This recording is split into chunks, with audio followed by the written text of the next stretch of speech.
I want verses 2 and 3 today. It's another verse in the epistles that uses the phrase life. Here's what it says. I urge Euodia and I urge Syntyche, apparently that's how you pronounce those, to live in harmony in the Lord.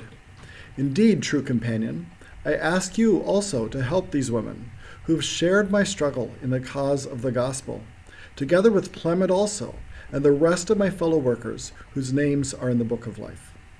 Okay, so let's talk about this a little bit. First of all, I want to ask a bunch of who questions, and then a what question, and then a so what question. What does this have to do with us? So first of all, who are Euodia and Syntyche? Euodia and Syntyche, well, we don't know for sure, but we know those are women's names. So these are two women. And it's interesting because we don't get many hints as to the role of women in the early church because in that culture, women weren't mentioned much. But we do get a few. And women were very involved in the early church, and they were very involved in Jesus' ministry. And these are two of them. So we don't know a lot about them. We do know that it says they have shared my struggle in the cause of the gospel. So they work together with Paul in one form or another. Now, we do know something about the church in Philippi. So let me read to you a portion of Acts 16. I'm not going to put it on the screen. I'm just going to read it to you. In Acts 16, in verse 12, it says, we went from there to Philippi, which is a leading city of the district of Macedonia, a Roman colony, and we were staying in the city for some days. This is Luke and Paul and the other apostles. And on the Sabbath day, we went outside to the gate to a riverside where we were supposing that there would be a place of prayer. Now, the idea was normally they would have been to the synagogue, but probably they didn't have a synagogue in Philippi. Apparently, you had to have at least 10 men to organize a synagogue. So that tells you that there weren't very many Jewish men here. But they were hoping there would be a place of prayer by a riverside somewhere. And sure enough, it says, we sat down and began speaking to the women who had assembled. So what happened is they didn't have enough men to organize a synagogue, but they had some devout women, Jewish women, who wanted to worship God. And so they were meeting for prayer by the riverside. And it says a woman named Lydia from the city of Thyatira originally, a seller of purple fabrics, that probably makes her rich, I think, a worshiper of God, was listening. And the Lord opened her heart to respond to the things spoken by Paul. And when she and her household had been baptized, so she really responded, she and her whole family got saved. She urged us, saying, if you had judged me to be faithful to the Lord, come into my house and stay. And she prevailed upon us. So they started the church upon the invitation of Lydia, who invited them into their house to stay while they were there. And basically that was the beginning of the church, with these women at prayer. So we don't know for sure, but probably Euodia and Syntyche were two of these women. And they would have been foundational in the starting of this church. So that's the first question.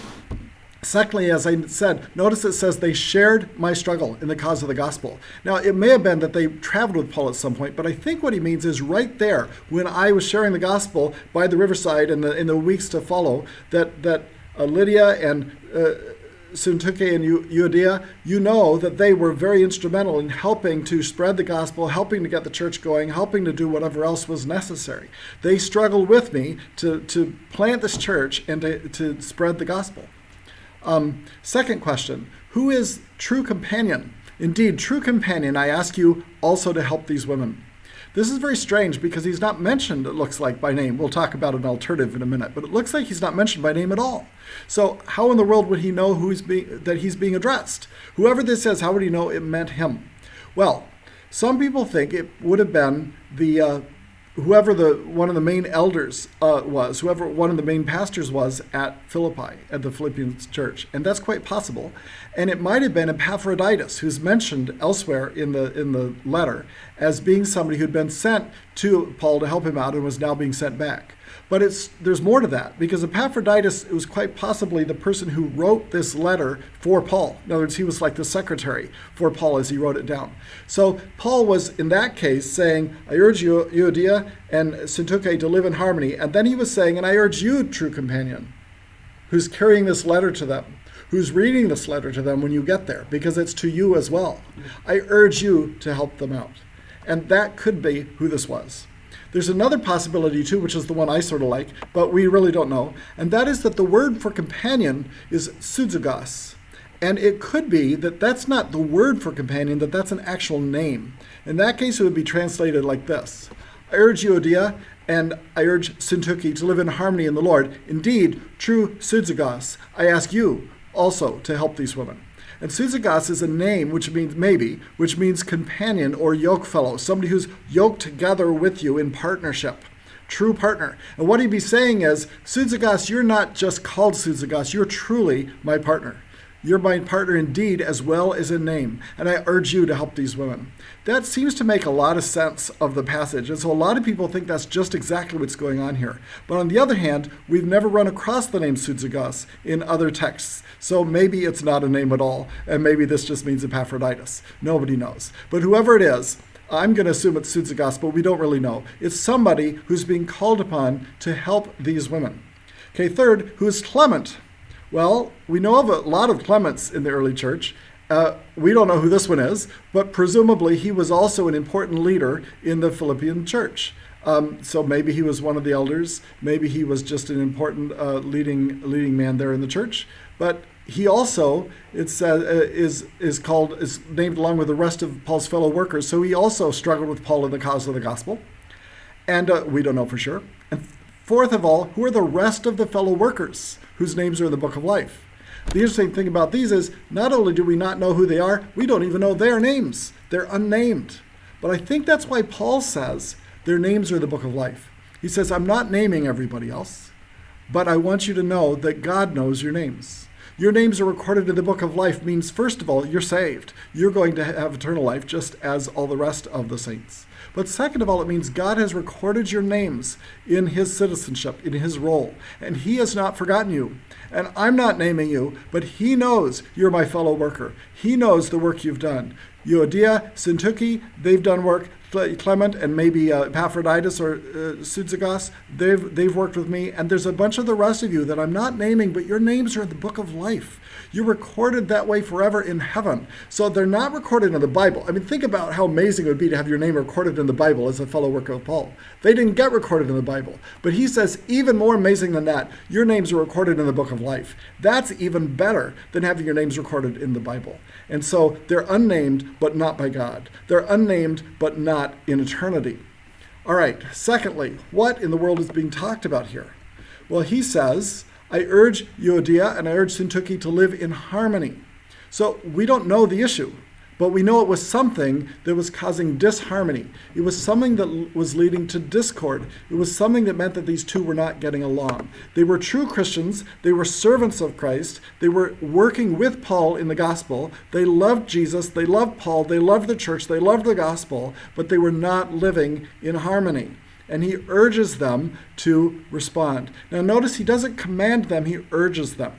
And notice also he urges them both. I urge Euodia, and I urge Syntyche. So he says, I urge you both. That's partly to emphasize that he's urging, but it's also, I think, to emphasize that he's urging them both. He's not taking sides. He's not saying, Euodia, you need to get your act straight and get along with Syntyche over here. He's not saying, Syntyche, you need to get your act straight, get along with Euodia over here. He's saying you both need to do your part to live in harmony. I'm asking you both to love one another, both to forgive one another, both to get along with one another, and you'll both need to do this for this to work. I'm appealing to both of you. And then notice he also appeals to the others around them to help. Syzygus or Epaphroditus, help these women. They didn't need financial help probably. They just needed help in counsel. They needed help in encouragement. They needed the rest of the church, the rest of the community to come along with them and say, we are not going to watch you divide. We're not going to take sides and pit one against the other and try to set you up in competition. We're going to support you both. We're going to love you both. We're going to forgive you both wherever it's needed. We're going to draw you in every way we can. And so he appeals the community to help. Notice that he points out to everybody how valuable they have been. He affirms their worth. He says, you've shared my struggle, both of you, in the cause of the gospel. Don't forget the rest of the community, he says, that they have worked with me for the gospel, as you have.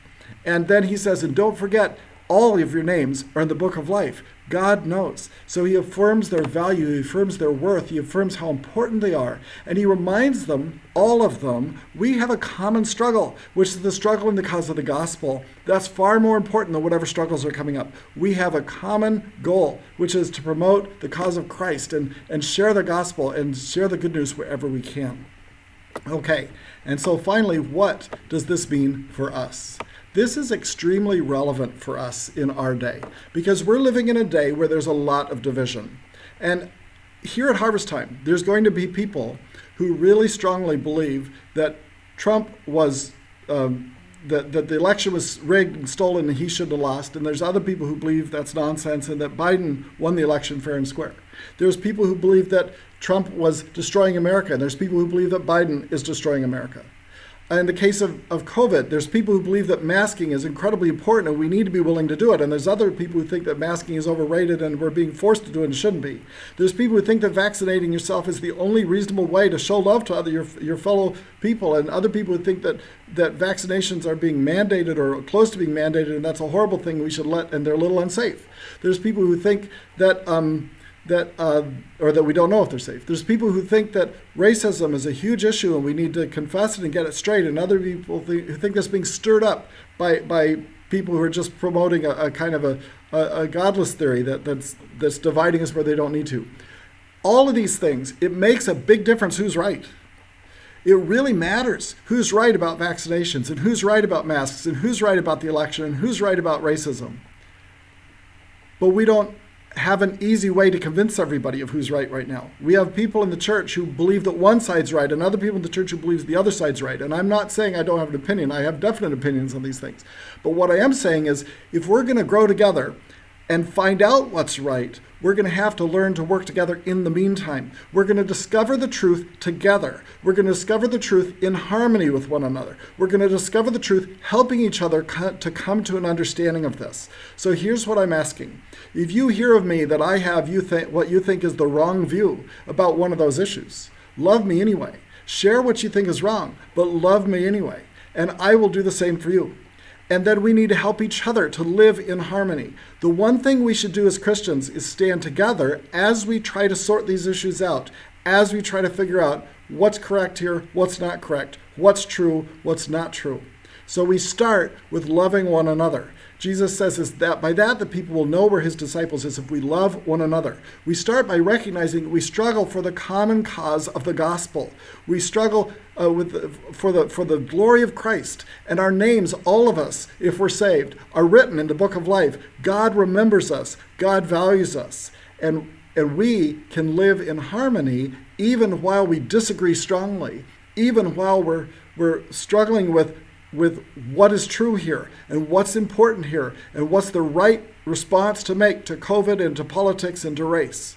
And whatever we're doing to try to sort that out, we can do it together because Jesus is the most important thing to us. We can do it together because the gospel is the most important thing to us. And so we can do it in harmony. We can do it in love. So that's my appeal to you guys.